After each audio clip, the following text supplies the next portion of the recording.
It's about 1953. We're about 12, 13 years old, me and my buddy Joey. And there was this house in the neighborhood. Because any empty house was referred to as the haunted house. And the challenge would be for us to go inside this haunted house. And sometimes you'd sneak in the bottom because it's illegal to go into a vacant house, but we would do it anyways. And there was this one house on Mount Vernon Street. And it had been empty maybe about 2 years. And we knew the guy that used to live there. The candle, right? This man with a candle. And the story about the candle was that he was so cheap that he wouldn't use electricity. So he would just go from room to room in his house, and he'd carry a lantern when he went at night. So he died. And then a couple of years later, some of the neighbors used to say that they saw the candle. They saw the light going from room to room in this house. And so this was a challenge because me and Joey decided we were going to go in and check it out. Because it was always the rumors, probably started by us, that he had gold hidden in the house, the treasure. So we were going to go find this treasure.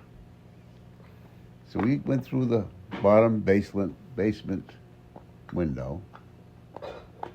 And the house, no one had ever lived there after he left. Dishes on the table, everything kind of dust, but nothing had moved. It looked like somebody lived there, but just went away. So we were wandering around, looking around, and on the first floor, there was a stairway that went up to the second floor. And I looked over and I saw, now we knew this guy, because the guy used to chase us out of his yard because he had a grapevine in the yard, and we used to sneak in there, get grapes, and he would come out of the house with his broom and he'd chase us out of the yard and away from his grapevine. So we knew what he looked like. So Joey is standing at the foot of the stairs and he's looking up there and just staring. So I go over, "What's up, Joe?" And there he was. There was that old man standing at the top of the stairs. Now, we knew what he looked like. He died, right? He had been dead for 2 years. We took out of there like Billy be damned. And we got out of there. And then the story started going around. People started seeing the lights. And we told them we saw the guy. No one would believe us, of course. But we knew this place was truly haunted. So now you say, well, these are 12, 13-year-old kids. Let's jump ahead 20 years. And plus there was always the rumor that somebody was roaming around. Somebody was in the house with a lantern. They'd call the police. Police would come. Nobody's there. But nobody ever took the house over. So 20 years and no one ever lived in this house. What, on Highland? On Highland, yeah. I So about 20 years later, I was at where went there. I went halfway up the stairs. I'm got so scared, I'm I taping went back down. This is great. I'm taping a story here. Huh. So 20 years later, I was a police officer. I'm in the cruiser, and we're riding around, and we get a call. What's the call?